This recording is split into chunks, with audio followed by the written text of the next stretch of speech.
Hello, I'm Miranda Mizen. I'm a principal at TABB Group, and I'd like to talk about how we estimate trading in the dark in Europe. Since we published a research note on dark trading called Trading in the Dark in Europe, Choice and Complexity on the Cusp of Change, we've been asked to share how we arrived at our estimate of 4.1% of turnover in European equities that trades in the dark environments. In particular, we've been asked to how we estimate the 3.5% that trades in the automated crossing facilities, or what's now commonly known as broker dark pools. We have been told that our estimate is both too high and too low. While trading activity that occurs on a lit order book is undisputed in its count, everything outside the order books is more open to debate, and the complexity of Europe increases the chances of something getting lost in translation. So here's a little insight. First, let's be clear on what we are estimating, which is the activity of four things. Firstly, crossing networks such as Liquidnet and Pipeline. Secondly, the automated internalized broker flow or so-called dark pools such as Crossfinder, MS Pool, PIN, Sigma, and others. Thirdly, dark pools run by exchanges such as Smart Pool. And fourthly, dark books run by the lit MTFs such as Chi Delta. First, we looked at the broker dark pools.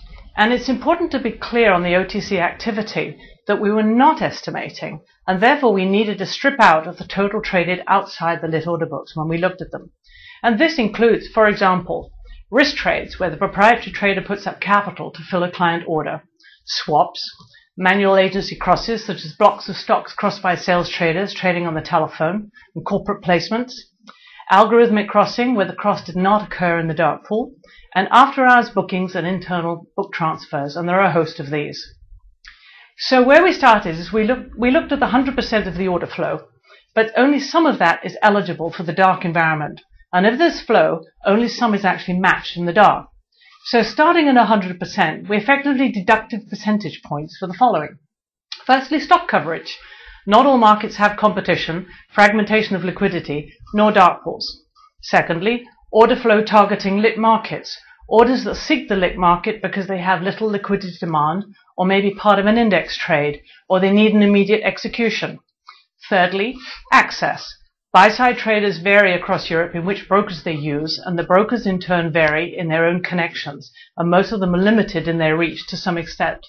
This not only reduces the chance of a match, but the natural counterside of an order may actually be in a different dark environment or with the broker down the street. The other thing that we deducted points for is protective functionality. Techniques that prevent information leakage, such as excluding participants or types, also reduce the chance of execution. In addition, some dark environments lack mature functionality, such as minimum trade sizes, which limits their use and is another common method used by the buy side to protect their orders from being discovered by high-frequency traders. And lastly, we deducted points for trading habits. Many traders across Europe have yet to become accustomed or comfortable to trading comfortably in multiple places, let alone trading in the dark. Habits take time to change, and many lack the tools on the desktop to help them navigate the dark waters. It's also worth noting that much order flow is transient, i.e. it goes through rather than to the broker's dark environment, checking the dark for liquidity on its way to the lit markets, and this obviously decreases the chance of a match. So, to all that, taking that into account, we then applied an execution rate, and this produced an estimate of 3.5% of order flow that we estimated, based on everything I've said so far, traded in European equities in the broker dark pools.